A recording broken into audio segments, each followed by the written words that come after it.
Welcome to Campbell and Jones Meet the Monsters, the podcast we chart the cinematic legacy of the classic monsters. I'm John Campbell. With me, as always, Brendan Jones. John, for a long time, there's something that, and I think I'm not alone. There are a lot of people out there in the world who have asked the question, what if Girl Interrupted had a werewolf in it? Yeah. And I think I now know. And I think I might have been happier before I knew that. Yeah. Well, I will. The movie we're talking about today, John, I will say this. We bring this up a lot. We brought up last week.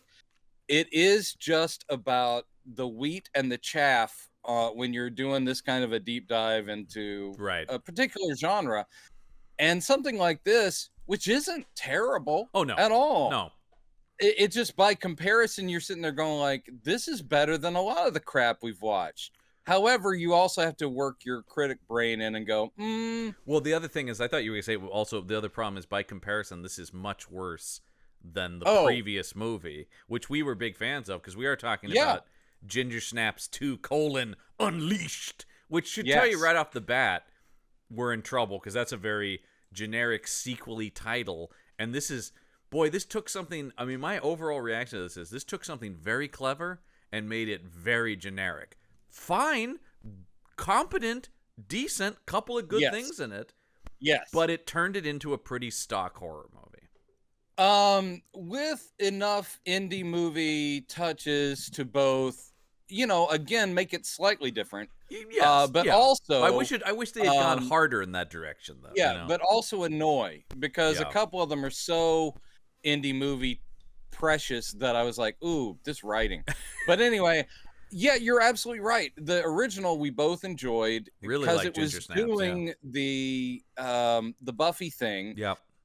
Which I don't want to give Joss Whedon all that credit, but the whole concept of what if we use horror movie metaphors to correlate with life, challenges, it's clever. And Ginger Snaps really went in hardcore with that. And this is trying to continue it.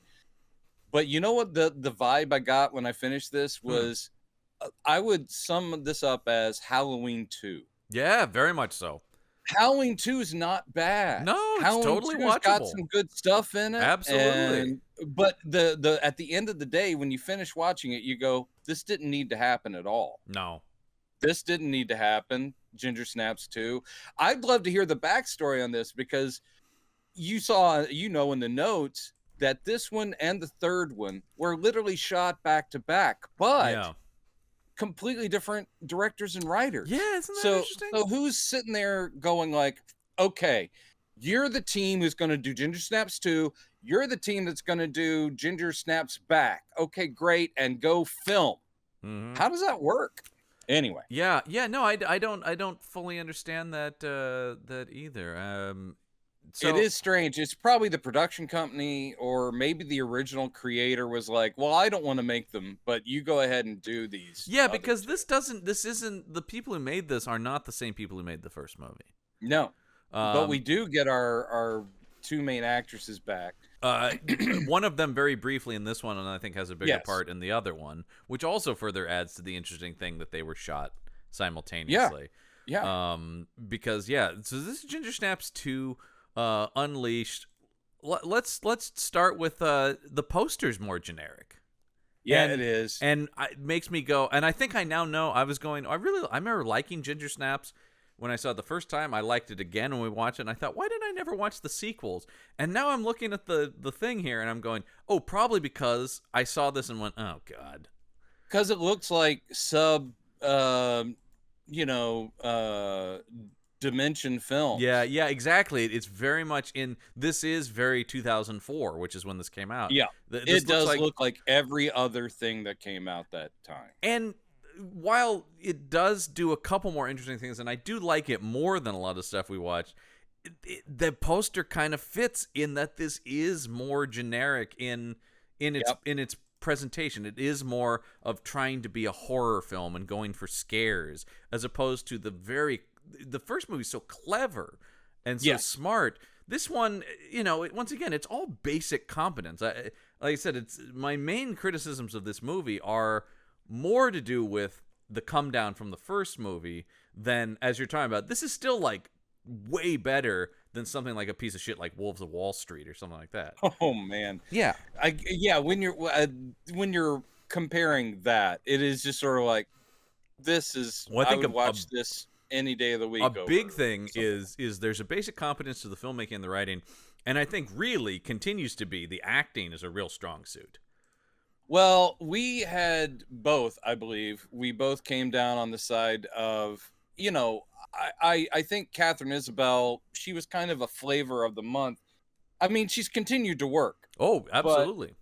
I think we both were like, no, it's the other one. Yeah, Emily Perkins is, there's something about her, and she's so good in the first one, and here she continues to be good. It's just she's given a note. Yeah, that's kind of the problem is the exactly. It's not her performance is one note, it's the writing, and she actually is really, I think, doing a lot with it. And then you add to that, I'm shocked to see she was 19. She looks like she's 13 in this movie.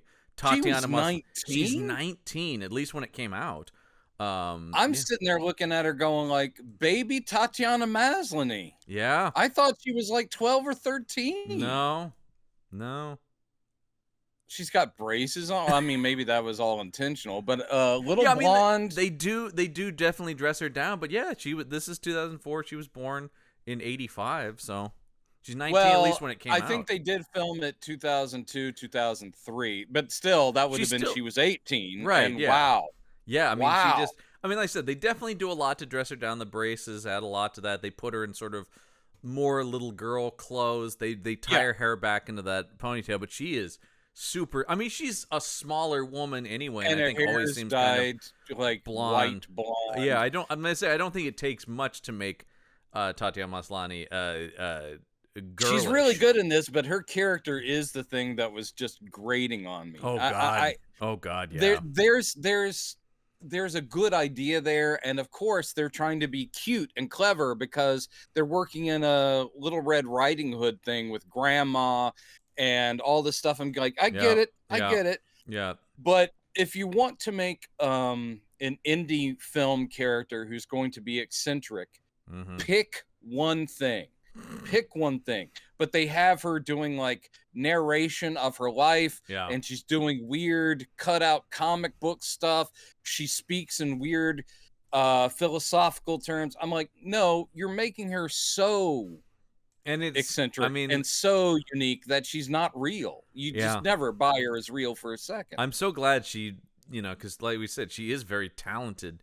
You can see that here. So I'm so glad that like other people recognize that, and obviously she's gone on to have this great career. But she does a fine job with what they give her. That's what I mean. But it's just like this movie, because of what they give her, could have put a halt to an incredible talent that, and it still takes, and I do think it's interesting. The guy who directed this does go on to direct some of Orphan Black with her. I don't know. Well, that I'll has anything to do. There's a nice thing about Canadian filmmaking and television. It's all incestuous. It's such a small thing. Yeah, I was gonna say I don't even. Like, that probably doesn't even have anything to do with her. That's just by coincidence. Like I had never seen this before, the sequel, and I'm watching it, and the credits come up, and I'm like Janet Kidder, and I was like going Canada. Yep. Tatiana Maslany, Canada. Janet Kidder, Margot's niece, who does look a bit like her, I will say. Oh, looks very much like her. But really, the only things I've ever seen her in are Canadian based. I don't think she ever really traveled, though. I did see that she's now on Star Trek Discovery. Yeah, but that shoots in Toronto. Oh, there you go. There you go. She was basically like, I don't want to go to Hollywood, so that's fine. Well, I will say, if you an actress like her, if you look at, she's on a lot of like network TV that shoots up in Canada because a ton of stuff shoots up there. Right. So it's kind of smart if you want to work a lot. And if you're a pretty good actor and you live in like Vancouver, you will get a ton of guest shots on stuff that comes through town. It's just like X-Files, which she was on. That we should mention she did do an X-Files, of course. One of the things and a Supernatural. that works for all of those American shows shooting in Canada is we do see fresh faces. Yep. To us, they're fresh. Right. There, they probably see Janet Kidder on like 2 or 3 series over the course of a few years. Right. She's probably a huge star there where they're like, yeah. Well, We see her for one thing and we're like, oh. She does a lot of the Hallmark Christmas movies because those all shoot up in Canada. Like I said, there is so much work. The other guy that stood out to me as Canadian in this is Eric Johnson, who plays Tyler the Orderly, who I know he's good. He's good, and I know him from Smallville, which was a Canadian shot program. Of course. He was also Flash Gordon on the Sci-Fi Channel Flash Gordon show. I don't want to talk about that. But another Canadian production. Once again, I think he's another one of these guys who just lives up in Canada, and he is good, so he's going to get on everything that comes through Canada. Yes. Because he is a good actor. He had a terrible character on Smallville as Whitney, the douchebag jock who dates Lana in the first season. Right. That's right. I'm not going to hold Flash Gordon against him. No, I'm not going to hold it because nor this movie. Like I said, I actually do think he does a lot with this stupid character in this. The big saving grace that makes this thing so watchable is even though these are very generic and kind of annoying character tropes, everybody here is a solid pro who's doing the best they can with material, you know. Did you see the big twist coming? Yes, in some capacity, yeah, sure. I mean, at least the thing about the grandmother, for sure. Yeah. You know, of course, the second they introduce this character, the movie isn't subtle about it. Like every time they cut to the close up of the terrified eyes of the grandmother looking at Tatiana Maslany, and she's always reaching for the nurse button anytime that Tatiana Maslany's around. Did you see that in the trivia as like eagle-eyed viewers might know? Eagle-eyed viewers, they just make it clear. So clever. It's like, well, I don't know. Eagle eyes sometimes are required to see a close-up. Mm-hmm. Yeah, that takes an eagle eye. Yeah. I just like the idea of did the director write that in there, going like, you Probably. Just might notice that the whole thing. Oh, when you watch it again, you'll see all the. No, I just saw it this time. It's fine. So yeah, let's dive into the plot of Ginger Snaps 2 Unleashed. I will also just say it's a perfect. I think the other reason I never sought this out is I never wanted a sequel to Ginger Snaps. There was no. It's such a good movie, beginning, middle, and end, and makes its point very clearly that this really does scream of while they're trying to do stuff. This movie does not need to exist. Having watched it now, I'm really going. Unlike Halloween. Right. Which actually could have been fine on its own.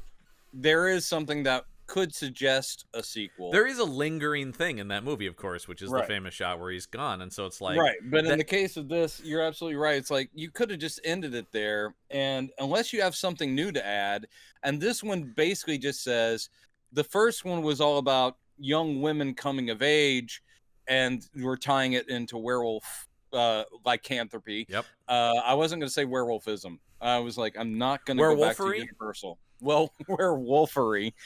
This one is basically, this one's trying to do like The Addiction. It's trying to go into, this is about drug abuse and self-harm, and it's so grim dark. I was like, okay. Oh, the humor is almost gone that made the first movie so good. There's a couple beats in here where it has that, but it's like, and you know what's interesting is, once again, and I may read some of these later, looking through the IMDb reviews, there's a contingent that goes like, bold to take it in a new genre and a new tone. They're not just resting on their laurels. You're like, I like that when you're talking about aliens. I like that when it's well done. Yeah, exactly. Sure, I agree. That's something a sequel can do. I do applaud that it's not just a reboot or just the same story. But it's not good. But at the same time, it's not great. Yeah. So we open up the movie with a scary body shaving scene. Oh man. I mean, which is, of course, with some previously on Ginger Snaps sprinkled in here. Yeah, basically, we're seeing close-ups of Bridget, our main character, and she's in the bathtub, And it starts with just the typical like little pink razor. She's shaving her legs, but then it's Yeah. like, oh, she's shaving her back. Yeah. Oh, she's shaving the whole body. Oh, and now she's drawing blood. Oh, now she's cutting herself. Oh my god! And it's cut in with she's like a werewolf. yeah, it's cutting in with quick snaps. Oh, quick snaps to the previous movie, like you said. So you're like, oh, all right. Poor Bridget. She's not having a good time. No, and then we see her, once again, as if this is not a subtle director. So when we see her shooting up Wolfsbane here in the bathroom, right, and the imagery is the very same clear. purple like solution that we saw in the first one, which is supposedly a distilled monk's hood or wolfsbane, and that's supposedly keeping her transformation at bay. There's an interesting movie to be made. That's an interesting starting place for using the werewolf, not cure, but like sedative or whatever, as the drug allegory, as opposed to using the monster itself as the drug allegory, is kind of an interesting idea. Yeah, and the idea that this, which is like the stereotypical drug, they of course do later. The people in the hospital are like, well, what is it? And they're like, it's not not a narcotic. They're like, this is a poison. So it's a self-sacrificial thing. Instead of it being an escape for her, like a drug where it's like, oh, I'm blissed out, it is her doing everything she can not to become the werewolf that her sister was. Well, and so it's the blade thing as well, right? With the like, and it's getting tougher each time. It's wearing off faster. Yeah, that's classic. She's also keeping that's clever. Again, this just doesn't do it well. But she's also keeping a journal of, that's why she's cutting herself, is to see how quickly she heals. And that's how she's detecting this isn't working as well. Because if she's healing faster, that means, oh, the werewolf is taking over. Right. Yeah. And there's once again some very non-subtle red filtered stuff whenever she has werewolf impulses. So she goes to the library where she's there at night, and we get cute Mark Webber, who's another good actor. Or sorry, Brendan Fletcher. He looks like Mark Webber. Brendan Fletcher, who's in a bunch of stuff, Do all Brendans look alike to you, man?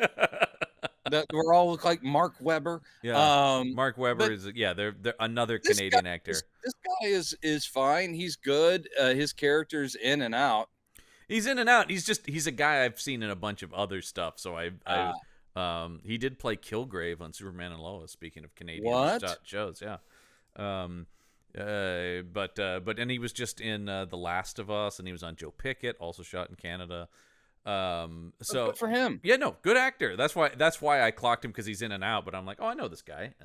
And yeah, but the whole thing here is apparently Bridget, post the death of her sister, is just on her own. So she's kind of like a homeless girl. Did Remy Rogers didn't die in the first movie, did she? I can't remember now. I don't think she did. No. She just didn't want to come back. But here, Bridget's on her own. Yeah. And basically, she keeps checking out books on blood disorders and things like that. And this guy's like, oh, I get it. You leave the library. You stay at the library at night, so everybody will leave, and then you can be alone with me. But he's trying to flirt with her, and she's like, "Dude, leave me alone." Yeah, I'm a scary emo girl. Yeah, is very much her vibe here. That is the whole vibe. And again, I think she's a good actress. Oh, she's and very I think good. she's very compelling. But she only gets this thing to play, which is she is haunted, and even Lon Chaney had a little shadings. A little bit, yeah. Mostly drunk and sweaty, but that was that's two things. He's either desperate and sad or drunk and sweaty. Did we talk about the fact that she played Beverly in the It miniseries? We must have last time. I don't think we did. Yeah, I don't think we did either, but I feel like we had to have. But no, yeah, she was Beverly Marsh in the She was TV. Kid Beverly? She was Kid Beverly in the 1990 It miniseries. I had no idea till you said that. So she's just always been good. Like she has always been good. Yeah. But weirdly, didn't we find out she had quit, or she's gone behind Yeah, the scenes or something? yeah, Emily Perkins. yeah. She left. I mean, and as much as she teaches acting now. Yes, now that I see the pictures from the original miniseries, Yep. of course that's her. Wow, Yeah. that's a mind blower. Yeah, Anyway, she was great in that. I mean, yeah, she was. I haven't seen that in a long time, but as a kid, I loved that. That was a. I thought as that's as good a network television miniseries of that book could be. Totally. Yeah. Great absolutely. cast. Yep. And of course, you've got the indelible the Pennywise. I'm sorry to Mr. Skarsgård. Skarsgård's great, but it's a Tim Curry. Come on. What I like about the Skarsgård performance is he does kind of go a different way with it. He doesn't try to match the iconography of the Pennywise. But no, for sure, being a kid, that performance very much affected me when I saw that. So yeah, she has late fines. And she has like $25 in late fines, and then she just bolts when he brings that up. Yeah, because she has no money, so she just goes, "Fine, whatever," and she leaves the books behind. And so he goes after her. Well, she goes back to this like motel she's staying in. Yeah, this is the first time we get ghost of Catherine Isabel Ginger. A little American Werewolf in London, a little bit. She's not showing up as a decayed corpse. No, they don't have that kind of money. She's kind of just the ghostly sister who chimes in and goes, "You're doing your best, but the beast is gonna get you. It's gonna take you over." All this stuff. By the way, she's second billed in the movie, and according to the trivia, she's in it for 3 minutes. So, yeah, I'd say total screen time gotta be like that's it. Yeah. So yeah, that's telling her, and she keeps mentioning he's coming after you. He's gonna find you. You have to move. And so she packs up all of her stuff, and then as she's leaving the motel, the librarian guy is outside the door going, "Hey, I actually brought you that book that you were looking to want because I think you're cute." Obviously, is his which this so doesn't work, but the whole thing is just we need a body count. So this guy has like taken pity on her because look, I don't care about the late fees. I've brought you the book, and we sit there as the audience going, "Oh, this means he'll be eaten soon." And he is, and I kept waiting for this to like matter to the plot, and it really doesn't. Aside from it's just the inciting incident, and somebody's got to die in a gory fashion. One of the big problems with it, one of the big problems with the whole script, and again, there's a way you could do this where it's unclear is there really werewolf stuff going on? Yeah. Or also, is it unclear what if she's doing it the whole time and she thinks there's another one? That's what I was waiting for, was in her head she's basically like separated her human and werewolf personalities, so she's basically being hunted by the monster in herself. But the movie isn't trying to be that complicated. No, that would have been dramatically interesting potentially. So no, you can't have that. But the problem here is that none of these attacks ever have a consequence. In other words, even later when she goes, "Well, that guy from the library, he's dead," and they're like, "Well, you were covered in blood," but so you're like, but what? it was your own blood. They didn't find a body that, and I did think, well, wait, what? The werewolf cleaned up after himself? What the? And also jumping towards the end when she's in the asylum and she's trying to break out, that other inmate. That other girl is attacked. She screams. There is blood, and there's a beast that's growling, and then no one's aware. No one's aware. It's the loudest thing in the world, and you have people on duty who are like, "Hey, so what are you doing around here?" Yeah. I'm like, what? And in fact, they just keep asking for the rest of the movie. When Kidder shows up later, she goes, "Hey, what happened to that other girl?" Yeah, what happened to BB or whatever her name is? Beth Ann, I think it is. Yeah.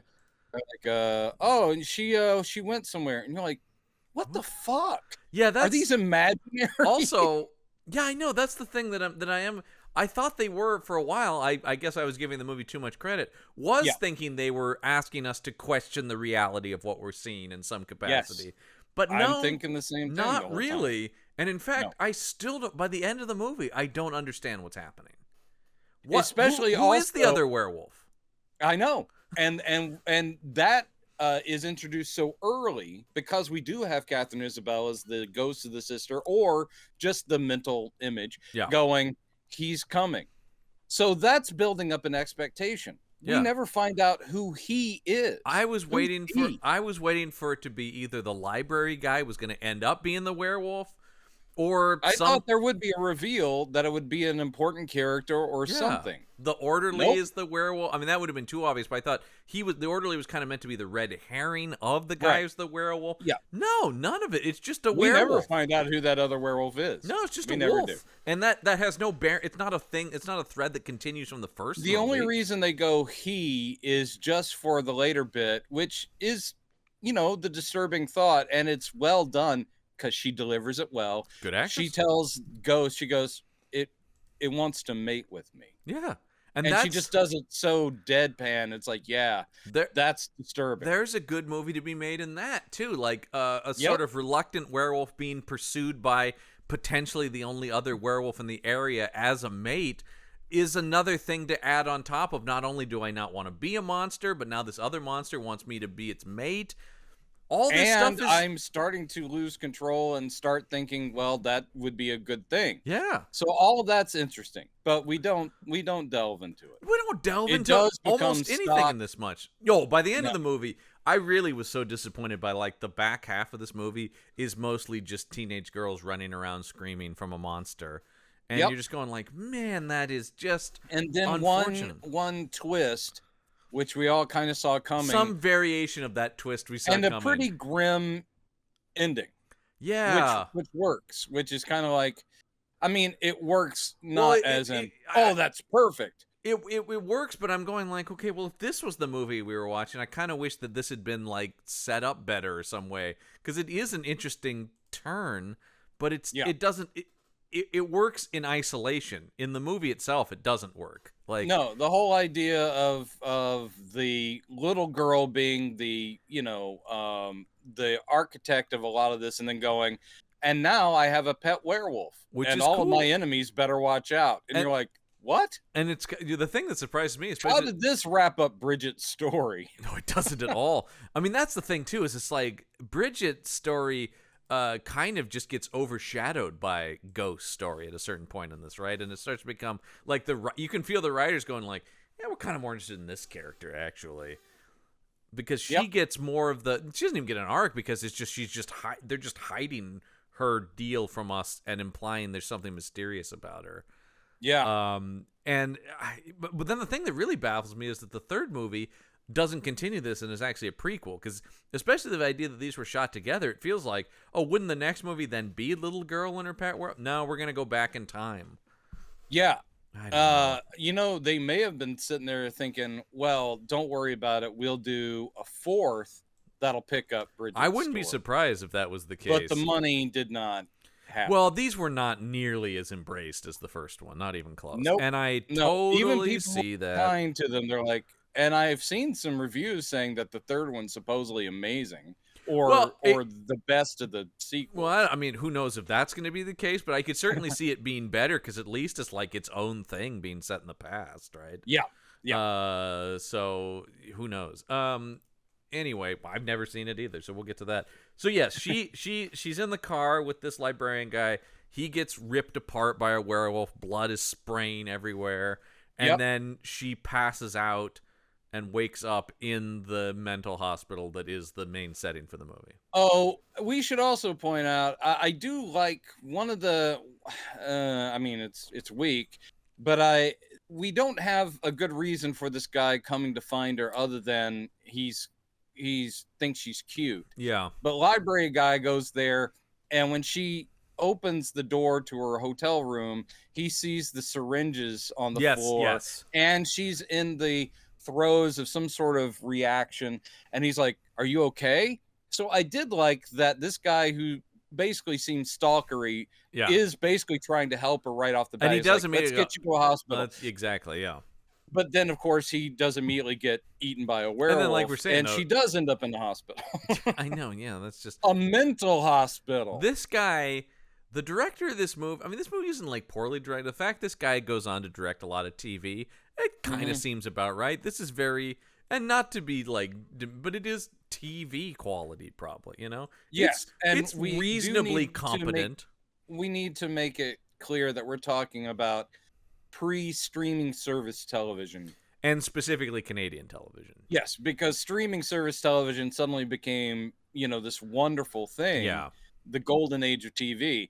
But when you're talking kind of slightly condescendingly about television, you're talking about classic television era. Well, and I'm talking he does do a couple episodes of Orphan Black, which I think is really good Canadian TV. Sure, Orphan Black is great.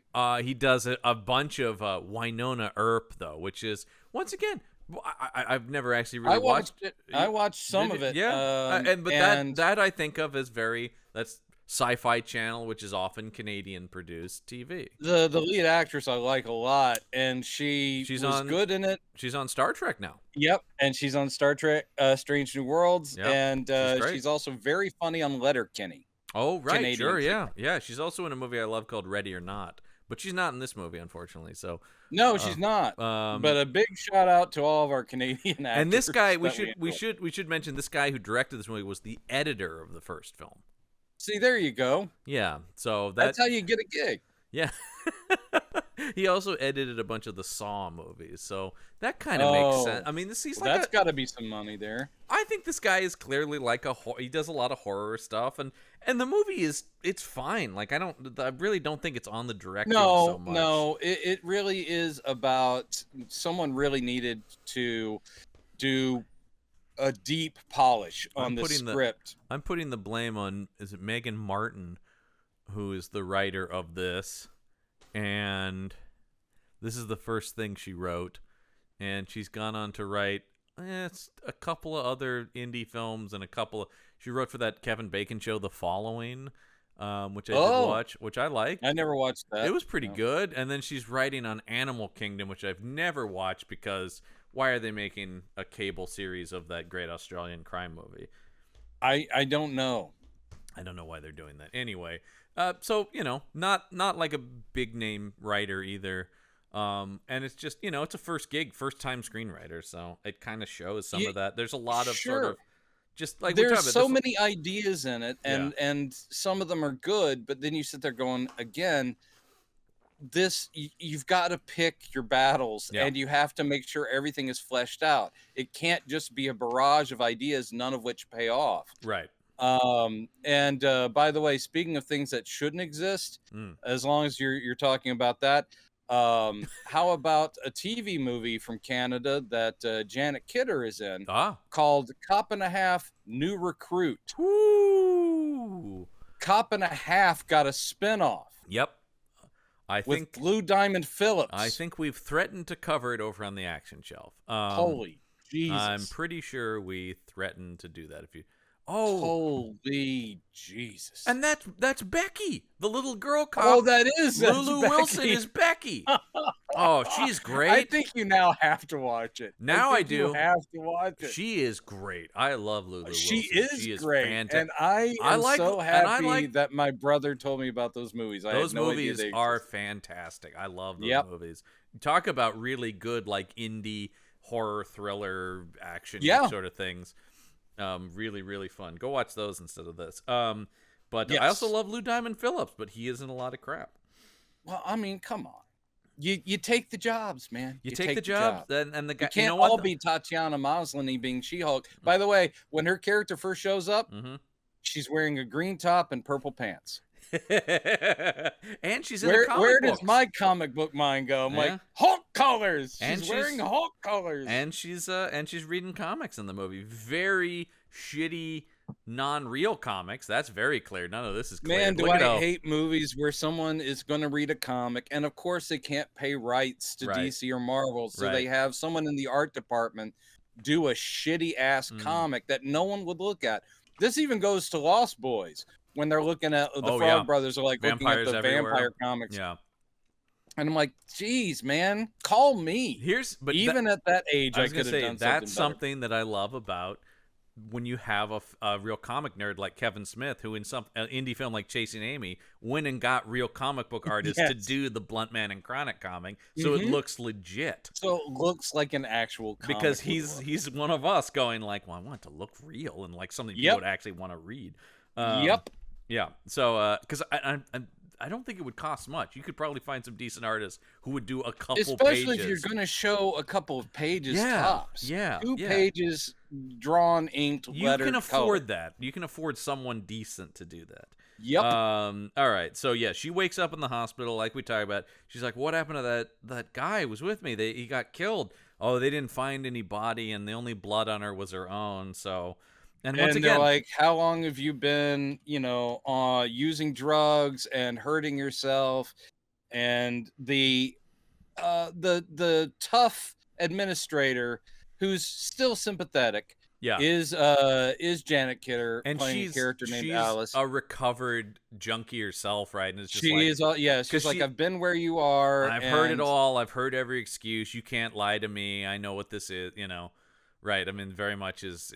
And the whole thing is that Bridget, anytime someone does sort of reach out or try to get to the bottom of it, this is true to a lot of horror movies where whoever has got a curse or is fighting or whatever, the thing is, I'm going to deflect everybody, even people who might help, by saying, you can't handle what's going on with me, or I'm going to lie because you wouldn't be able to, your brain can't wrap around. You're like, hey, why don't you try somebody? Yeah, they might think you're crazy, but you're already in an asylum. Right. Okay. Right. Yeah.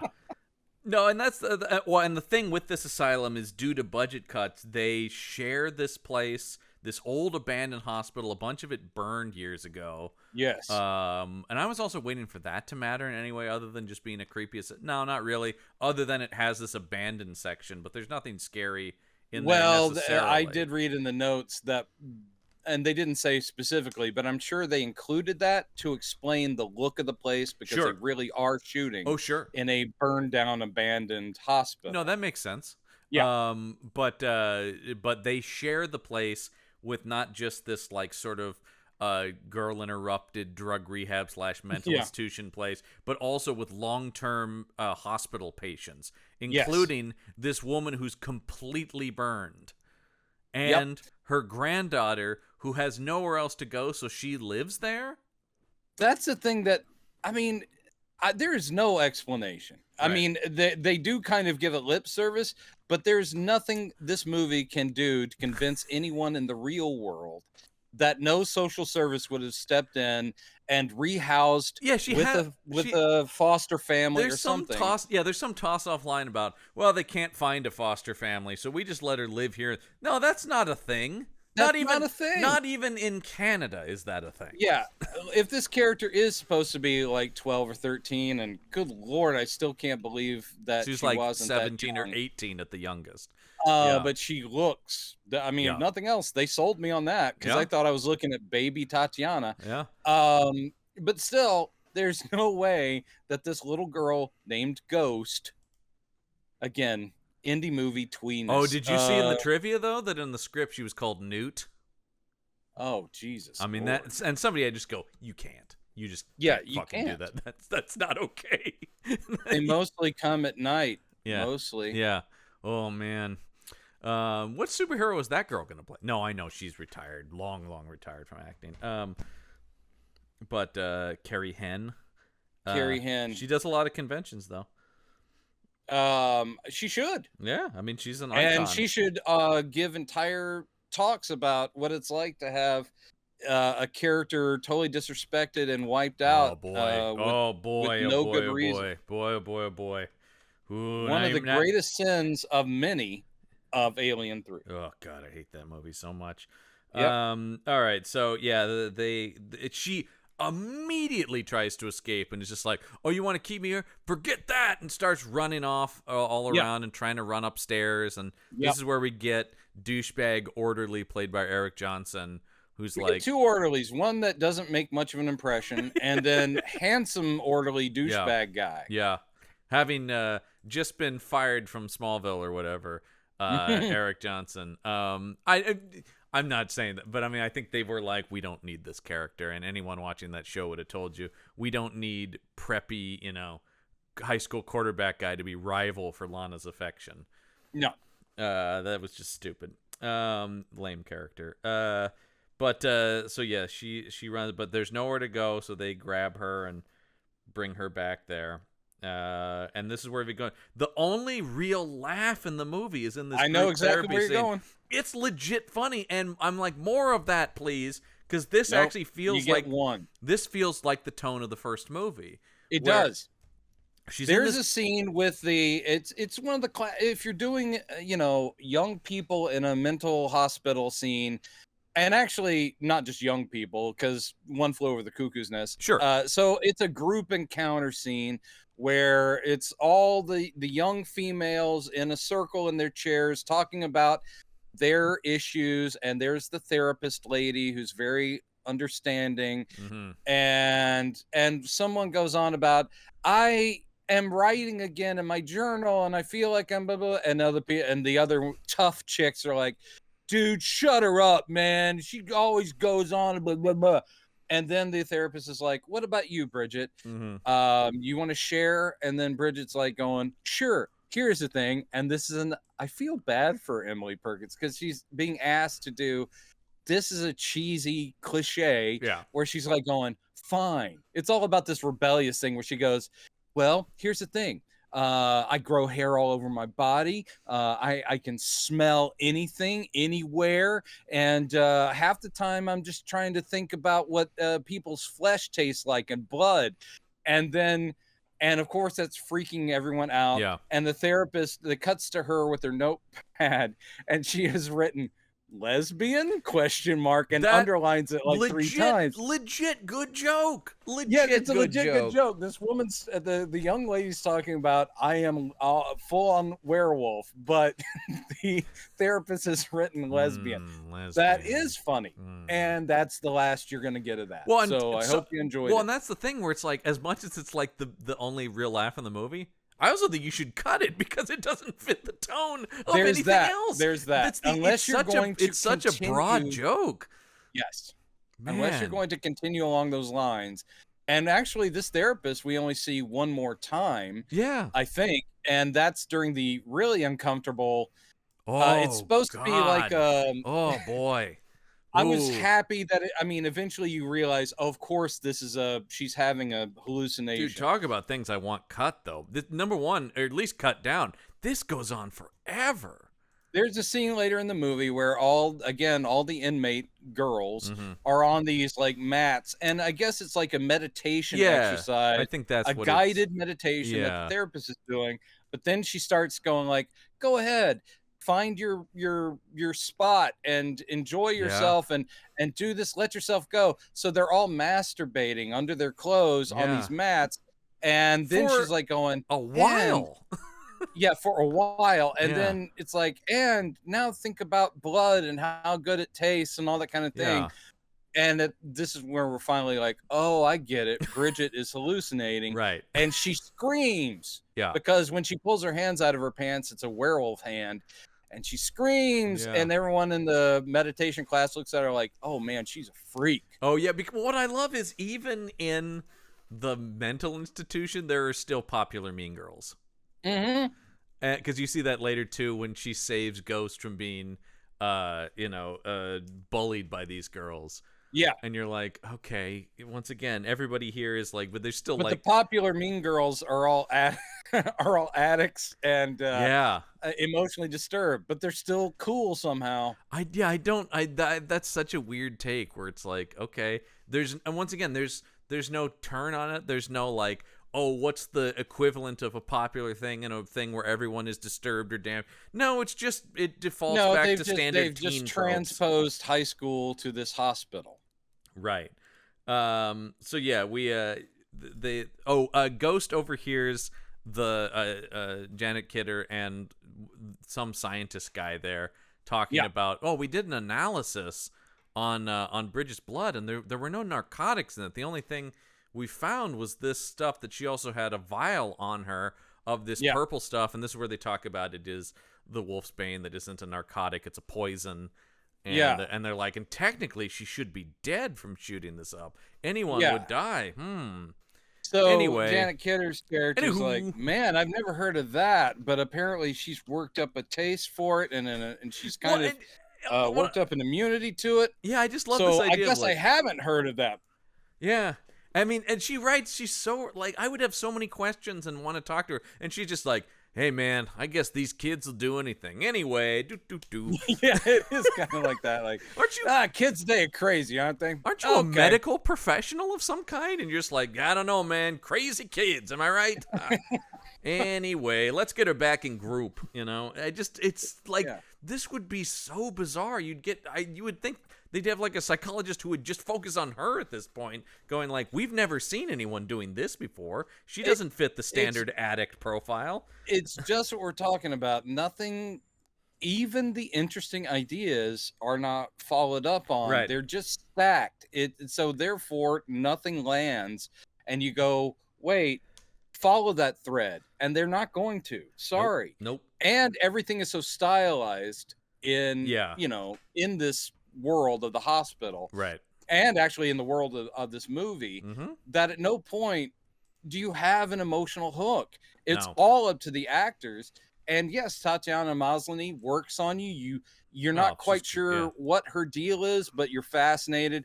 And Emily Perkins as Bridget is bringing you in. There's a lot of sorrow there and a lot of fear. She's just very compelling to watch on screen as an actress.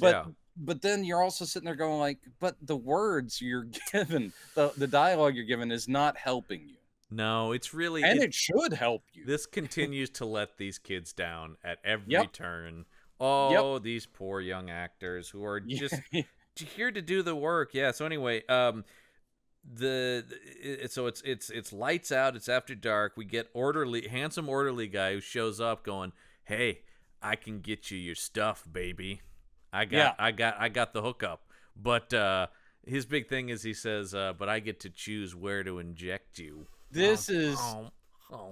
We do find out later as part of the twist, and I'm sure that no one listening is going to be like, wait a minute, don't tell us in advance. But here's the thing, is that he is a creep. Undeniable. Yeah. But the movie and Ghost will lead us to believe he's even worse of a creep until we find out that he wasn't that bad. He's bad, but he wasn't that bad. Yeah. So and that's one of those things where it's like, I don't know, man, they either needed to go like harder in on that or back off on it or something, because I don't know, man. Like, he comes off as a real, almost, I mean, like, really like a rapist, or at least a sexual predator. And then it's supposed to be like, but he didn't beat that little girl. So come on, it's like, or abuse her, or whatever. It was just like, so hey man, he's a sexual predator, but not a pedophile. So he's like in the middle. His scenes with Ghost up until the supposed abuse thing are all kind of friendly brother-y. Yeah, and that makes it weird when he goes up to Bridget and is like going, "Oh, I'll give you your stuff, but I get to pick where I inject you." Yeah, that's like, wow. That's it exactly. They either needed to go all in on this guy being a creep or back him off a little bit more, even if he's still like. Because it's, and then she's like, he's no Ben Traynor. No. Oh my god. Talk about a great moment in Halloween 2. The death of Ben Traynor is so goddamn funny. It is not intentional, and it's totally Loomis's fault. Yep. That's on his conscience. If he has one. Yeah, I don't know, man. I do agree with the guys over on We Hate Movies. Dr. Loomis is a D+ psychologist, B- monster hunter. I'm like, good. That's absolutely right. Absolutely so right. She refuses. And yet, you know what? We love him. Oh, I do love him. I love that man. He is always the thing in those movies that even in the worst Halloween movies, I'm like, well, I get to see Donald Pleasance. And he's talk about great. Someone who sells crap. Even when he's literally... And he did that across his entire career. God, did he ever. Boy, man, R.I.P. to the great Donald Pleasance. I miss him every day. You know what this movie could have used? Some Donald Pleasance. A werewolf hunting doctor. Well, I will say, they're kind of... they could have turned. I think the Kidder character could have been that. Could have been at least but she's kept in the dark for the entire movie. That's what I mean. And when she does find out at the very end that there's really monsters, she's there for all of 3 minutes before she's out of the story. But they could have at least had more. Like, we sort of just retroactively find out she's been looking for these girls. We could have had her more actively be searching for the girls at a certain point, or more actively trying to be the one to help Bridget. Instead, you just get kind of a couple scenes, then the movie forgets about her, then brings her back at the end, and you're like, well, it's just such an ill-defined. It reminds me of our issues with Queen of the Damned and the Paul McGann character. Yeah, like, exactly. Is this guy what is the purpose of this character? He doesn't. Are you going to use him or not? Yeah, and another really good actor that is just wasted. So yeah, she refuses, and he's like, and whatever. by wasted we mean high on drugs. Oh, he was so stoned on that movie, man. McGann's like, I was out of control during the making. Had he been, I would not have blamed him. It'd be like, oh my god. Well, I definitely feel like that's a thing where it's like, we're wrapped for the day and I'm going right to the bar. Good lord. Oh god, he's also, McGann's also in Alien 3. Poor guy. That is a guy who has terrible luck, though he's always good. He ends up in the worst things. He does. Thank God he's on Luther now, or off and on when that show is on, because he's great on there. Alice. I will say, just to, this is a slight tangent, but there is a character on Hijack, Idris Elba's, called Alice, and there is just one scene in the finale where he goes, all right, Alice. And I'm just like, you can't call a character. You can't have Idris call a character. Okay, Alice. Yeah. Anyway. So, all right. So she refuses to have sex with him or whatever, and he's like, well, okay, then you're not getting the meds. Yep. Then, meanwhile, now we cut to, it's the common area, and the girls are throwing pennies at Ghost, the mean girls. There's like a whole thing about pennies. I didn't bother to write it down because it doesn't matter. No, I don't get it either. But my first thought, of course, was this a Canadian thing? I will say that they try to kind of do this. Every now and then you can see a screenwriter going like, oh, and this will be great, because they have Ghost later come across the body of the girl that gets killed in the hospital that no one seems to notice. Beth Ann is the mean girl. Beth Ann, the mean girl, and she puts pennies on her eyes. And I mean, this is what I'm saying with the character of Ghost. There is no way that you can buy this as a real person, because they keep adding these eccentricities that a young girl of 12, I don't care how precocious they are, it's just ridiculous. But she puts the pennies on the eyes and is like, have safe voyage to the other world. Yeah, pay the ferryman, right? Yeah, to pay the ferryman. I found the Beth Ann line here. It says they're throwing pennies. She says it's an ancient game, the throwing of pennies at the local moron or midget. Okay, great. That is a Canadian thing. Hey, man. I was like, wow. I thought Canadians are so nice. And then, of course, Bridget slams her against a wall and is like, knock that off. And now Ghost is like, you're awesome. Yeah, you're going to be my friend. Which, I mean, once again, this is I always wanted a sister, she says. Yeah, or a pet werewolf. Either one. Maybe both. Again, I will say that now that I know that she was 18 or 19, it's still jarring, because she does make an adorable little girl. Yeah. And you're just looking at her going like, you're future awesome actress. Yeah. And she's doing a good job with terrible dialogue. Yeah. But I was like going like, look at you. You're going to be She-Hulk.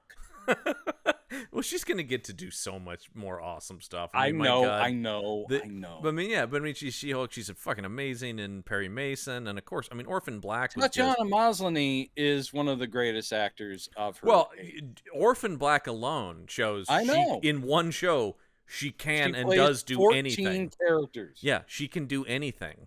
And she proved it in that show. It's incredible. Yes. It's one of the most amazing performances I've ever seen. So you have and then by the way, Beth Ann, our mean girl, is just in every Hallmark Christmas movie. She's done a ton of those. That is where she lives these days. And I mean, here's the thing I will also say. I didn't think anybody in this movie was bad. No. Agreed. Like, they're all decent actors, Yeah. Well, but and that's what I'm saying. Like, everybody's IMDb, they all continued working and work all the time still. yeah, Like, everybody here is, it's kind of what, it's not a problem with the movie, but it's certainly what adds to this weird feeling watching it, where you're just like, everything here is baseline competent. It's just not yeah, good. Like, yeah. it's decently shot. It's pretty well acted. The script is weak, but not like embarrassing. No, it's not. And that's the thing about. But you're just going like, but it's just it has no ambition, or even where it briefly has ambition, it quickly steers away from it. Well, I think it has ambition, but I honestly think that it can't live up to it. In other Yeah. words, this is an amateurish job. And it's not And even I it's not even a budgetary thing, because it's not like the no, stuff we're talking about would no. have really pushed the money for. Although I do think we You could just need to have backed connect off on the werewolf things stuff a and little bit. well,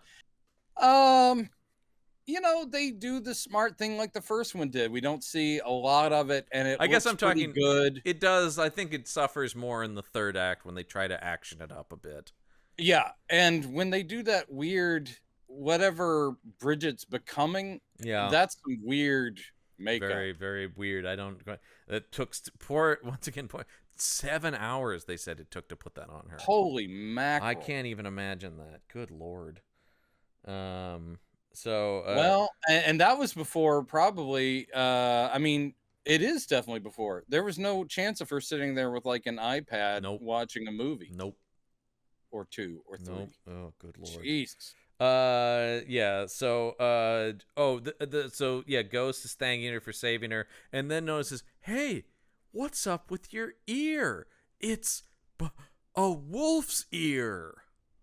Yeah, here's the thing. There's these little telltales that pop up, and Bridget, her eyes can go weird when she's wolfing, and also she gets the pointy wolf ear. This girl wolfing, man. She wolfing. This girl be wolfing.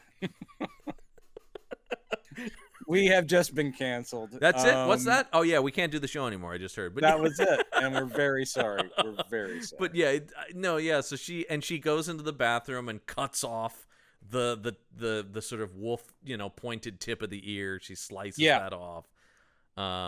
Which is, gross, I guess. Like it's meant to be. It's meant to, that's this whole thing. It's just like every time. Oh God, we'll talk about it later. The severed dog head looks like shit. Oh, it's so great. You know what's always bad, and it's a big mistake, is whenever they have like a fake head or something, they will only look good if they look good at all, but they'll only look good if you don't touch them. If they just remain perfectly still. As soon as you touch them, it's like that's a stuffed animal's head. Yeah, Ghost has got it in a blanket, and we also have to question what Ghost's motivation for like I'm shocking Bridget by showing her the severed head of the dog, because she set the whole thing up. Yeah. But anyway, she's touching the blanket, which causes the head to just kind of like wobble, and you go, that weighs nothing. So therefore, not a real animal head anyway. Not even if you couldn't tell just by looking at it. Yeah. Oh God, it's so dumb. That kind of stuff where you're just like, come on, man, you saw that through the lens of the camera, and you had to go, what? No, we can't. Can we do it again and touch on it? Don't touch the blanket. Yeah, I do always just think that it's like, is the director watching the movie as they're filming it? It'd be one of those things where probably he didn't even notice until it's being edited, and he's like, well, that's the only one we got. That's the only take we got. I do always think about that sometimes, that when there's like a bad line delivery or something like that, I'm going, God, and that was the usable take. Yep. Oh boy, that's always sad to think about. There were worse versions. But there's also the thing of, I'll at least credit the director for knowing that was a terrible thing, and then realizing financially he could not bring people back in. Oh yeah, 100%. Because I'll say the director knew that looked bad, but he just like, we can't do it again. Because once again, I do think his work here is reasonably competent. Reasonably competent. That's the best you're gonna get out of this. I mean, that's kind of my problem with the whole movie. It's generic at worst. It's just generic because, all right, so she cuts that off. Ghost goes, look, she goes, hey, I can help you. I know where the orderly keeps the stash of drugs that he's giving to these girls. So I'll go steal that from him. So she sneaks into the burnt out part of the hospital, where one of the patients is blowing orderly guy for her drug fix. Yeah. Which Ghost sees, and has sort of a, I don't quite know. I mean, other than she just thinks, but she has this reaction where she kind of watches it for a while. And you are supposed to find Ghost unnerving. Yeah, but she's just sort of like broadly unnerving. You know what I mean? Like the movie doesn't find real beats. There's also the scene where she goes in to see her grandma, and the grandma's eye goes wide, and grandma looks like she's about to hit the nurse button. Well, that's an interesting thing to notice, Brendan. That's a real Easter egg in this movie. Well, the thing is, I've got kind of what you'd call an eagle eye. That's right. I was going to say, you are a real eagle-eyed viewer to have picked up on that. That is, wow. And then Ghost like bats that away and pretends to be all like, "Oh, I hope you're doing better, Grandma," because the orderly walks by. And then the second the orderly walks by the door, she shoves Grandma's bed out of the way, and we realize, at first I think it's going to be something like, "Ooh, what she got hidden behind the wall." Right. Just turns out to be her stash of comics. Yeah, pretty lame. Yeah, and again, the comics are also pretty lame. But the reason she looked up the comics is the Wolfsbane thing. And the pointy ear. Ghost is already figuring out, hey, I think Bridget's a werewolf. So she looks up a werewolf comic she has. Man. And she goes, yep. She wolfing hard. It's really... that girl be wolfing. That girl be wolfing, a film from 1979. Was Wolfing 79? It was somewhere in there. Oh, 77, 78. Yeah, it's in that range. Absolutely. I watched it. It's kind of boring. Yeah. So she gets the Wolfsbane, gives it to her, but then, oh no, here comes orderly guy to snatch it back from her and go, "Hey, where'd you get this shit?" Yep. And Ghost, get out of here. I know you've been following me around, blah blah blah. And so he is like, "I can't let you have this," and he smashed it on the ground so we can get her. Oh, she's licking it off the. By the way, done much better in Kronos. Much better in Kronos. Yep. She licks it off the bathroom floor. Mm-hmm. That's how desperate she is. Oh, this girl's so desperate. She's desperate. Wolfing, and you know what? Desperate. She's not very happy. No, and that's what we're talking. Like, all of the things that made the character interesting in the first movie are kind of gone in this movie. Like, she was the likable, nerdy geek sister who didn't get all the attention that her sexy sister did. There were things for her to play with. And here she is, just desperate addict lady. I do agree with the people who talk about some of the negative reviews I saw. Because I will say, like, there were negative reviews. The average IMDb rating is 6.4, which I feel is pretty dead on for this. Like, once again, it's not horrible; it's just not great. But most of the people who kind of didn't like the movie, I saw a lot of just like, it's missing Ginger, and I'm like, it is not in that I'm like specifically missing Catherine Isabel's character, but it no longer, it doesn't work. Tatiana Maslany is not enough of a foil for her. She's just like, oh, even weirder and creepy now.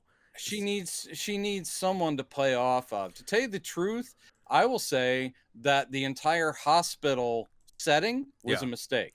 Oh, agreed.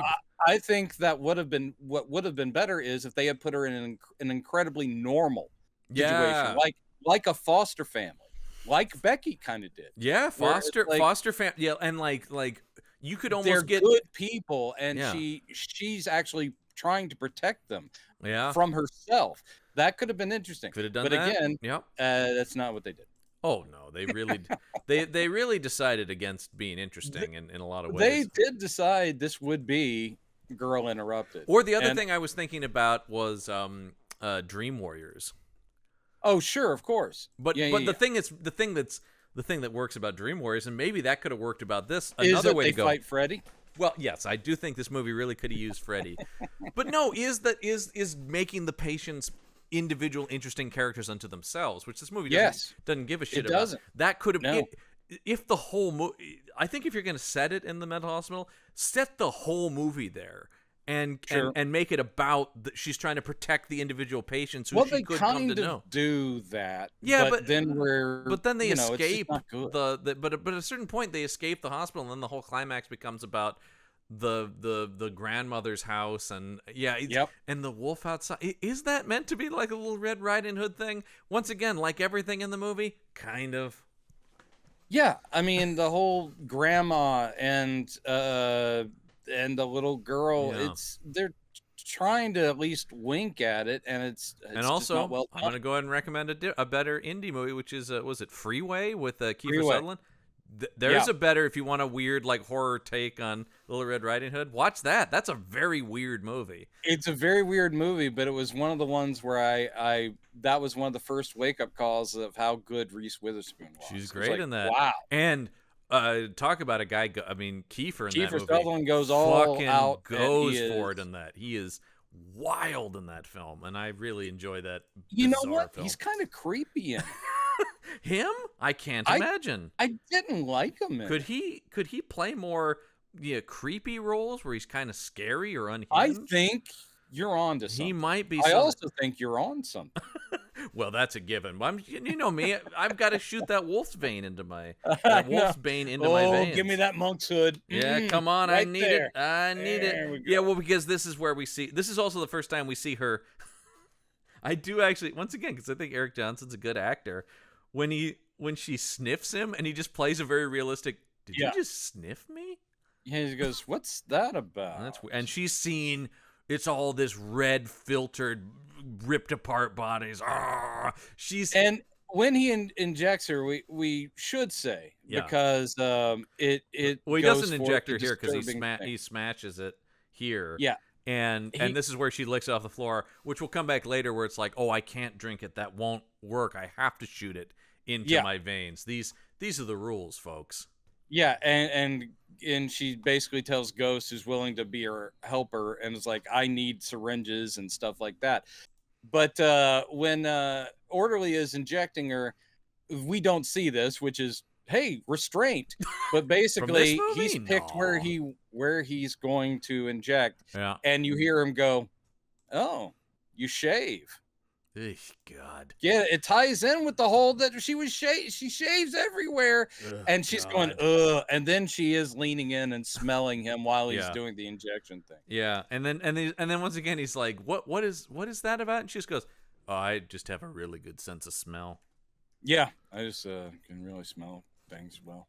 Which, okay. Yep. See, because she's kind of a werewolf. Oh, of course. It was so subtle. Oh, you do get once again the scene of him being a creep when he makes her smile for him. Yes, he goes, well, tell me, do you ever smile? You will. And then it's basically every turn he's going to be, I have control over you because I've got your meds.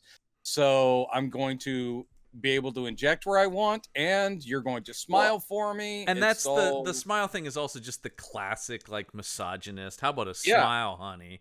Yeah. And you're just like, You know, you're so much prettier when you smile. yeah. Yeah. And that's just what I'm saying is I just don't they really need to pick a lane on this guy into how creepy they want him to be versus how bad I'm supposed to feel when he gets ripped apart and, after being lied to about what he did being ripped apart by werewolves. Or they could have done, again, the Halloween 2 thing where since you have another Orderly, you could have one be the full-on creep, and then the other guy being somewhat sympathetic. Right. And have both of them killed, but we'll be sad about one and happy about the other. I kind of thought they were going to do that when they started with two orderlies. Yeah. And the other one just disappears. The other one has nothing to do. It's like they forgot he's in the movie. Yeah, so that's a stupid scene too. Oh, and we mentioned the severed head of the dog, but there's just a dog that lives outside of the place that Tatiana Maslany cares for, and then that dog gets killed, and she confronts Bridget with the head of the dog, going, "Why'd you do it? Why'd you kill the dog?" That's Bridget going, I swear to God, that wasn't me. I can't even get out of this place. I couldn't have killed the dog, but there's another werewolf out there. Another werewolf. Who could that be? It doesn't matter. Doesn't matter. We'll never know. Good Lord. So yeah, she goes, well, if we got to deal with this other werewolf, I know a way to get out of here. And this brings us to Bridget turns into John McClane. Yes. And again, another thing in this movie where it's like, hey, people in the real world would have noticed all of this stuff, and no one does.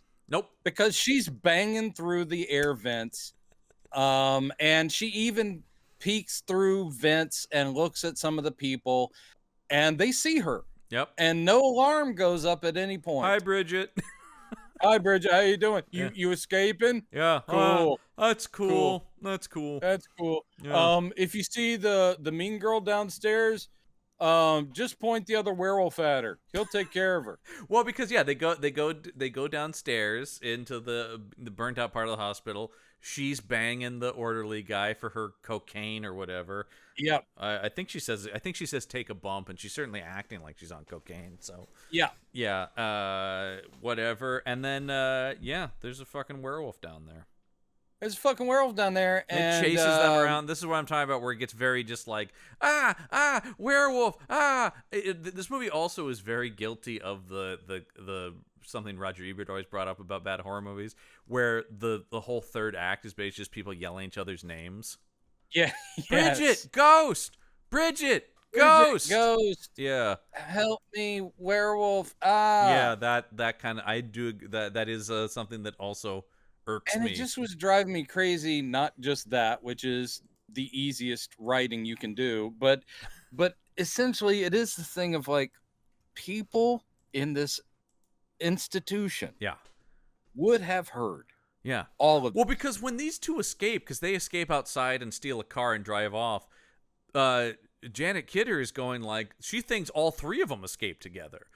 Yeah, and no one apparently went downstairs, and let's say the werewolf ate the entire body, bones and all, but still, what werewolf huge is doing that? But blood smears all over the floor, and no one seems to be aware. This werewolf, as we saw with the light, he's so good at crime scene cleanup. He leaves no evidence behind. Actually, his tongue secretes bleach. Yeah. But the whole thing is that I also thought it was kind of funny. They're like, yes, Ghost has helped Bridget escape. And then she goes, quick, get in the car. And I'm just like going, the 12-year-old is driving? That like, seems Bridget to be the knows how to case. drive. But yeah, in the case of this, Ghost is so competent. And she drives them to her grandma's house. Well, Because first they stop at this gas station so they can set up this guy to be dead later. There is no reason for this gas station attendant except so they can come back later and find him having been killed. And he's kind of sympathetic because basically Bridget's not in good shape. And she comes in and the guy's like, are you okay? And she's like yeah, the bathroom's out of order. And he goes, oh, well, you can use the employee one. And I was just waiting for him to be a creep. And nope. And then, like you said, he has only been established so that he can then get killed later in the movie. By and we go, werewolf. Who was that again? Who didn't clean up that, because they do find his body. He didn't clean up that mess very well. He's getting sloppy. He was full. Well, the other thing too that about the girl. Oh, the other thing with Beth Ann, the mean girl who gets supposedly killed, when Ghost is doing the penny for the ferryman, the girl's eye turns and looks at her, and I thought, oh, is she now a werewolf? No. It turns out that was a misleading thing. Yeah, that was nothing. That was nothing, because she is still dead, and when they cut back, the eye is where it was before. Yep. So did we see something that Ghost imagined? Who knows? The movie doesn't tell us, so it doesn't make that clear. It's again incredibly apparent that they thought they needed another horror scare. Yep. Yeah, it's absolutely the case. One of my absolute pet peeves in a horror movie are unnecessary jump scares for the sake of them. I hate it's a big reason why I don't like the Insidious films and stuff like that, where they're haunted house movies. That's not what I mean. I love horror movies, but that's just lazy to me. That's just because anybody can do that. You can play a really loud sound. There's somebody in the doorway behind you. Yeah. No, that's great. That's lame. I have appreciation for when a good jump scare happens, and they're very rare. Do I find that a movie actually warrants or has a really well thought out jump scare? Best one ever to me is still Jaws with the head in the boat. I think that's cinema's best jump scare. That's so well done because it's a great misdirect. The only one that misdirect. ever affected me in the theater was Aliens. Sure. And I can't even remember the exact moment. But I remember it had one, and I remember just walking out going, hey, that actually got me. Yeah, because most of the time I do feel like People have been like, nothing ever gets you. It's like, I feel like because you build up a callus as a horror fan to a certain extent, you start to go like, and 3, 2, 1, there it is. Exactly. It's You can gonna see happen. it coming. Here it comes. And then there was the jump scare. Okay, great. Moving on. The Elizabeth Moss Invisible Man has a really solid one too. Really solid. I'm gonna watch it. Well, actually, I'll watch it for this. Someday we'll get there. Yeah, we're on our way to it someday. What year is this? 2003, 2004? This is 4. All right. Yeah. So we're only 19 years. Someday we'll get to the Invisible Man. Mm-hmm. So they take off. They get to the grandmother's house. She is immediately joking about how the grandmother got burned. So we are like, oh, this girl is disturbed. And I'm still just going, well, obviously, because she burned her. She's the one who lit her on fire. Clearly, that's the case. And Bridget has to be pretty dumb to not realize that's the case. Also, creepy guy, orderly shows up. Yeah. Also, kind of just, did they even explain how he knew they were there? Because he kind of just shows up. Oh, no, he hops into their car. That's right. He hops into their car when they leave, right? Yes. I can't quite remember. But anyway, he's there, and he makes the comment of like, hey, Ghost, how long did you have to stay with your grandma while she was sitting there roasted? Yeah. And she goes, doesn't she say something like 27 days. 27 days. What the hell does that mean? That this woman burned and she sat there with her without police or ambulances. What, wouldn't she just die? I mean, this little girl who, I don't know how old Ghost is supposed to be in the movie, but I think she seems to be like 12 or 13. Yeah. Was able to take care of insane burn trauma for almost a month. Yeah. And even if she was the one who caused it, and wouldn't she have wanted her grandma dead anyway? Yeah. Because it seems that's the whole point. Because at the end of the movie, it definitely implies that she's going to be killing her, right? Or she's going to have because she's coming home from the hospital at the very end. Right, yeah. Oh, boy. It's like I just every now and then it hits me. Well, it does because I have been going like, well, it's pretty generic, and that's kind of my reaction to it last night. But the more we're like digging into, the more I'm like, no, the script actually is pretty bad. Yeah, it is. It's amateurishly constructed. There's a lot of stuff where it's like, how did no one catch this? Yeah. Let's see here. The goes tell the story how she got burned. Oh yeah. Right. She can't drink the wolfsbane, but she instead she puts it in her eye in an eye dropper. There you go. Yeah, the whole thing is there you go, folks. She gets angry at Ghost for like, oh, you dropped the syringes. Damn, what am I gonna do? I've got to take the wolfsbane, and then she goes, oh look, your grandma had allergies, so she has these eye drops, and she goes, great. So she does the eye dropper for the wolfsbane, and that allows Ghost to go, I thought it didn't work if you drank it, and how's that going to work? And she goes, well, it's a permeous membrane in your eye, and so it goes right into your bloodstream. And great, thanks for the science lesson. Great, yeah. Hey, these movies can educate too, man. I don't know. Yep. I learned a lot. I learned so much from this. And so then they go to sleep, and Ghost is going like, wow, a real sleepover. A real sleepover. I always wanted a sister. We're totally close. And I'm not weird at all. Well, that's it exactly. You may not know exactly that she's planning to keep her as her werewolf pet, but you're definitely like, so this girl's a psycho on some level, right? Obviously, the whole movie. At least the script is letting us know there's something wrong with Ghost. Of we course. Just don't know how wrong. Right. Well, even when she talks about, she takes her up into the attic to show her comics. Yeah. And there's a weird monologue where she goes, the thing I like about superheroes and comics is that it's like not the way they are. My job is I fix them. Oh yeah, because it's like their creators let them out into the world with no defenses, and I make them better or something like that. Which and you're like, what the fuck is this? What is she talking about? So she makes these What's collages. What's this crazy little girl talking about?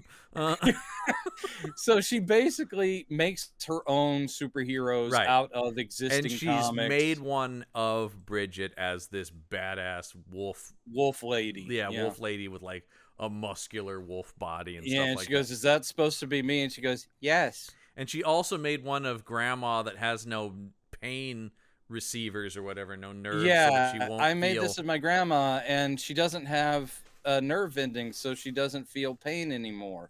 And that's supposed to be touching, and yet everyone in the world goes, "That's creepy AF." But yeah, but once again, Bridget, who I just can't get a handle on in this movie, is Yeah, she's like, oh. yeah. She's like, "Oh, I'm not at all weirded out Yeah, by like I any of said, this." they make it. She's much less savvy in this movie than she was in the first one. She was a Sharpie in the first one, and Yeah, here, her only notes are, "I am an addict yeah, who's trying to fight my inner urges." right, yeah, Ugh. yeah. Oh, they also, with the help of orderly guy, they build a trap. Yeah, it's what I called it the exploding scarecrow in my Yeah, notes. Yeah, it's a very that's what it is. it is. It's a scarecrow that's filled up with accelerant of some kind, and she lays a tripwire for it to blow up if the wolf gets close to it. Yeah, And then what ends up happening though is like, well, yeah, duh. A deer gets close to it and sets off the tripwire and gets blown up. Well, yeah, because literally anything could have done it. This isn't and wolf then specific trap. because Ghost is a completely relatable character, Bridget goes out to check because they think they've gotten the wolf. Yeah. She goes out, sees that it's a deer, and then she gives in to her animalistic cravings and starts chawing Nom, on nom, nom. that deer. Yeah. And it cuts to Ghost at the window looking and just watching her, and then she starts reciting things like, "And in the darkness she took the meal that was given Was to there her," something blah, blah, like blah. And you're like, all okay. all of nature cried at the just like Yeah. why? And all I could think was, I am so glad that you got better stuff to do, Oh God, yeah. Tatiana, because you're so good. Yep. And this is just awful stuff that they're giving you to say. Mm-hmm. I was blaming you, John, and I knew you had nothing to do with this movie. I know. But I was sitting there listening to this dialogue going, "Damn you, John." And it was just because I had no one else to lash out at. Yeah, I'll take it. Yeah, I take a lot of that abuse on the action shelf with whenever guests and guest co-hosts come on, and it's like, why? Dude, I watched The King's Guard, so the movie that's in the running for the worst movie that we've ever covered. Just not an action movie at all. No. But anyway, so they do inject her with the wolf's bane, and this is where she starts seizing, and her arm like balloons up, and there's like pus or something. I don't know. It's like a horror beat. It's horror beat and gross, and that's the thing is that either she's too far gone in her wolf transformation, or she went too long without a dose or something. So she has this reaction where she starts seizing up, and Orderly, who's been such a creep, is now like, "We have to get her to the hospital. Well, this is not right." Legitimately so. He's like, "I just fucking killed her." Like, yeah, but basically Bridget's arm turns into kind of proto werewolf arm. Yeah. They love that effect in this movie. Yeah, yep. And she's growling and all this nonsense. Yeah. So it's not good. I just like all this nonsense. This movie's come on. This movie's nonsense. Come on, movie. The movie is it's real nonsense. When the first movie was, like I said, that's the biggest issue here. If this was just its own movie, we'd be going like, this is a pretty forgettable werewolf movie, but whatever. But this is just like, man, what a come down from how smart the first movie. The first movie is unnecessary smart. Sequel, which doesn't add anything. So that's the big problem. Well, and has none of the involvement of the original people in it, which is interesting because we were just talking about Becky, something where none of the original people were involved in the sequel, but it does really do a good job of continuing it. Yeah. It takes it in another direction, but the same tone, the same feel. Yeah. It's great. So, man, what if Bridget became like a white nationalist fighting werewolf? That would be great. I would love that. Can we get the Becky and Bridget, man? There's the third Becky movie, man. Oh, and third Ginger Snaps. I'm gonna work on that. I think right there we've done it. We've done it. We cracked the code. Yeah. So let's see. Okay. In his panic about this, he calls this is how we get Janet Kidder to the house. He Yes, calls her. yes. He'll be dead before she gets there, but because then we get the scene where you think he's abused Ghost. Because while Bridget is dealing with her wolfing out in the bathroom, orderly guy he has a name, but it doesn't matter. He's might as well just be orderly. He's guy. handsome, creepy, orderly guy. Yeah, I don't know. But he goes up to the attic where Tyler, I guess, is his name. I don't know. Okay. Sure, why not? Sure, Tyler. He goes up to the attic where she's Ghost is once again working on her comic books and stuff like that. And yeah, he's really nice to her and been big brotherly. And then when we cut, They do a fade, which is trying to kind of trick you into, but he is being nice, but he's coming up behind her and going, "What you working on there?" And they do a fade, what makes you think, "Oh, did this go somewhere weird?" Yeah. And then that's borne out by the fact that Bridget goes up to the attic and Ghost is thoroughly upset, and she's like in her, "What happened?" She at least has her pants off, and Yes. she's got scratches on her. And then when she goes downstairs, Tyler is talking about like, "Oh And my he's God, got that scratches fucking on his face." yeah, your face," and he just goes like, "That girl's crazy, man. I didn't do anything, and she just attacked me." And Bridget doesn't believe it, and she's gonna stab him with a pair of scissors, but then doesn't, and instead lures him outside to be eaten by a werewolf. Yeah, that makes sense. Sure, why not? Turns him into werewolf bait. Yeah, and he does. He gets chawed up good. They're cross-cutting between Bridget watching through the window and then Ghost watching through the upstairs window like, yes, excellent. Excellent. She has already weaponized Bridget. Pulling a full-on Mr. Burns up there. That's all. Excellent. But yeah, Release the hounds. Release the werewolf. That's where this is headed, right?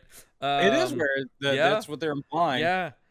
And so then, now that he's dead, now they're like, all right, let's fight that werewolf since it's out there now. Let's get all this, and you get the moment that should be cool where she's like, get everything sharp in this house, but I don't care. It's pretty lame. It's also, I mean, yes, werewolf movies like vampire movies, they make up their mind what rules they will follow, and in this one, they did have early on Ghost go, was it silver bullet that you used to kill your sister? And she goes, no, just a knife. She goes, it's not like the movies. It's like anything will do it. I have to say, if no monster movie ever again uses the line, it's not like the movies, I'd be a very happy. Boy. That sentiment is fine, like that concept. The sentiment is but fine, but line, the actual stating of it is... Oh my God, it drives me insane. It's in everything we watch. But here's the whole thing, is that is the case here. And so at the end, we're going to take care of the guy werewolf is basically making a tiger pit in the house. Yep. With a mattress that is soaked in gasoline. And yes, of course, if you hadn't figured out the twist by this point, the fact that Ghost has access to just jars of gasoline in the house where her grandmother went up. And anyway, I do love when she just goes, wait a minute. Your grandmother never smoked, did Your grandmother never smoked, because she has a big, ridiculous novelty sign in her kitchen that says, don't smoke or I might croak. Oh my God. But anyway, hold on a second. The mattress in the basement. They have hole in the floor up above. Yeah. And the mattress, they have basically rigged every sharp knife and thing. Yep. So basically the thing is, drop the werewolf on top of the knives, then set fire to the whole thing. Right. That's their plan. That's their plan. And Ghost also has a rifle that comes out of nowhere too.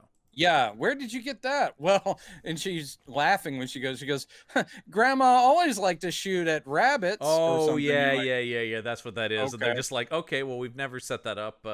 Thank God you settled it in one sentence. A better screenwriter would have had them walk into the house, see the rifle, and her go like, what is that? Oh, Grandma hunted rabbits. And then later it come back. You know, that's the kind of setups and payoffs, man.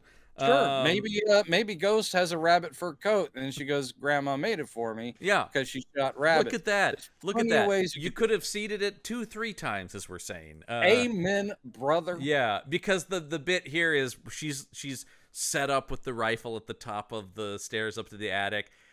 somebody walks at the door. She starts firing through the door, but oh no, it's was it Janet Kidder? Yeah, Janet Kidder. Yeah. I was It's Alice. Yeah, Alice. Alice. But she's like, oh, it's me. What are you doing? Where'd you get a gun? This is crazy. It's like, well, there's a monster outside, and of course she's rolling around. It's like, oh, ghost again with the monsters and the comic books and blah, And she blah, goes, blah. no, it's real. It's a werewolf. And then almost instantly the werewolf crashes through the window. Yep. And now we're just running around the house. Yep. Ghost Waiting and, to Ghost, see who gets it first. Ghost and the counselor woman are up in the attic with the rifle, and they're shooting down. Once again, this is all. It's just it's. There's nothing compelling or interesting about it. It's just kind of whatever. And then they, at a certain point, they think that the wolf has killed Bridget, but then Bridget appears in her like final form of human wolf woman. Sort of. She's basically still in progress. But like, I guess by the movie's final form of it or whatever. And she basically, the werewolf, what's supposed to be shocking, we already know now that Ghost killed her grandmother, or tried to, burned her. Yeah. And then Alice is trying to help her, but then she's like, oh my God, what's going on down there? And Ghost full on caves in Alice's head, Janet Kidder's head, with hammer, a hammer. Yeah, great. And then basically the werewolf and Bridget tackle each other, fall through the hole onto the knives. Mm-hmm. And Ghost doesn't set them on fire. We see the male werewolf is impaled and killed on the knives. Yeah, but we still don't know who the hell he was. And then Bridget's crawling up. Again, she's farther in transformation, but still not there entirely. Right. And she basically looks at Ghost, who has the rifle, and goes, kill me. Yeah. Like, please, before I burn. And at this point, you definitely know what's about to happen. She's like, nah, and just closes the door. She closes the door down to the cellar or whatever it is. Yeah, the cellar door. And you hear basically growling down there because, the future of Bridget is being trapped in a basement and fed people. Which actually, like I said, I'm bummed the third movie isn't that, because I actually want to see that movie more. You know what I hate to say? This movie doesn't deserve a sequel because it's not good. No, I agree. Tatiana Maslany is great and is out there. And I'm saying, do it as if all this time has passed and have it be finally, because for one thing, I do love the character Bridget. Yeah. Basically, because Emily Perkins is great. Yep. Get her back and have it be Bridget breaking free and taking care of Ghost. I'm all for it. I'm on board. All right. But that's the end of the movie, and we see her now writing the comic of her own story and going, my pet werewolf is so cool, and all my enemies will be killed by the werewolf. And we see the banner saying, welcome home, Grandma, or welcome home, Barbara. Because that's the whole thing where it's like, you call your grandmother Barbara? Oh, that's first clue that this is trouble. I know. Oh, you don't do that. The disrespect of this little girl. So this little girl is going to use Bridget as her pet werewolf to kill. The end. Yay. And that is, at least in story chronology, the end of this saga. No. Yeah. Did you feel sad when it ended? Like, wait, won't I see more of these characters? No, I was actually pretty happy the movie was over. I was like, okay, good, on to the next thing. And then there's a super lame mid-2000s rock song that plays over that's just completely forgettable. Well, there isn't really a focus on music with this one at all. No. The other one at least tried to do teen culture stuff, but this one, since it's in a hospital and then grandma's house, it doesn't bother. No. There's no real soundtrack to this. No, that's why I was struck by, like, oh wow, what is this song at the end that's all of a sudden trying to be like, she's a wolf, yeah, or whatever it is. I don't know. No, that's exactly it. She's a wolf, yeah. There's a few songs credited here. I don't know which one is the one at the end, but maybe it's Beautiful by Joy Drop. It could be that one, sure. Yeah, why not? Yeah, she's a beautiful wolf. So yeah, we do not recommend. I think we're on the same page about just watch Ginger Snaps. We haven't seen Ginger Snaps back yet, which apparently people like. Well, I said it can only be better than this, I'm sure. It's an odd take though, because the first movie never posited No. because they become werewolves through a random encounter. Right. But this third movie posits that this is some sort of generational thing, because the third movie is a period piece, Set in the flashback. 1800s, yeah. They're playing their own ancestors who look exactly like them and have the same names. Oh, that worked out. They're Ginger and Bridget in the 1800s. It is called Ginger Snaps Back: The Beginning. Ooh. Yeah. Oh, boy. Yeah. I mean, I like I said, whether or not it's better than this, yeah, it is like, why are we trying to like build the world of Ginger Snap? We're just trying to add like mythology where it doesn't belong. The thing that is fascinating to me is just the first one was successful. Yeah. And for an indie film, obviously. But somehow, like a couple years later, the rights get handed off, and suddenly 2 movies are greenlit from 2 different creative teams, but with the same stars. It's weird. Oh, I'm pretty disheartened when somebody says it's like, unlike the first 2, the third one doesn't have the same black comedy or witty script. God, if this one had more of the wit than the third one, holy shit. Just get all of that gone then. Jesus. Yeah. All right. Well, that's going to be a few episodes from now, though. We've got some other stuff running through. We have more werewolves, though, right? More underworlds before that. No, maybe not, because it's only a year difference. Yeah, no, I don't think. No, we don't have another underworld, but we do have our underworld correspondent Mike Gergani back next week to talk about Blade Trinity. Next week is Blade Trinity. Blade Trinity with Count Drake. Man, I'm not looking for On paper, Blade fights Dracula should be our favorite movie, right? It should be. And because if nothing else, it's legit where Blade came from in the comics. But it does feel like, okay, the end of the trilogy is he fights the biggest vampire of them all. That makes all the sense in the world. I remember being really psyched about the movie, and then, oh boy. But we have somebody who's going to have some level of defense for it, because, as he said when he was on last week, Mike Gergoni has a, quote, soft spot for that movie. Yeah, it's weird that he seems to... I mean, every movie will have apologists, but I honestly thought he's only doing it out of irony's sake. Like, this is so bad, I love it. But he actually seems to like it. So I'm interested. Yeah, I kind of remember that when we saw it, because I'm pretty sure I saw it with him, and I seem to remember that he was much hotter on it than I was. So all I can say is, by backing that up, and I'll tell him to his face. Yeah. Through Zoom. Yeah. I'll tell him to safely his face, in the comfort of your home while he's on the other side of the city. Yeah. His soft spot proves he is no Dracula fan. Boom! Ooh, you do tell him that, because he considers himself quite the Dracula fan. This is one of the worst cinematic portrayals of the character, but we'll talk about that next week. We will talk about that. I haven't seen it in a long, long time, because I do not like it at all. So, and my issues are more. I mean, I do think the Dracula take is bad, but my issues are more with the complete sidelining of the character of Blade. That was my issue with the movie. Is they really do Blade dirty in it. Well, they do Blade dirty, but at the same time, they really launch Hannibal King. Oh, all those, what is it, Night Stalkers movies? Yes. Oh, God. Yes. That whole franchise, oh, wait a minute. Still going. Yeah, that's right. What are they on, movie 8? That is what they dreamed of when they did that stuff. Well, then, that's my big problem. It's a backdoor pilot.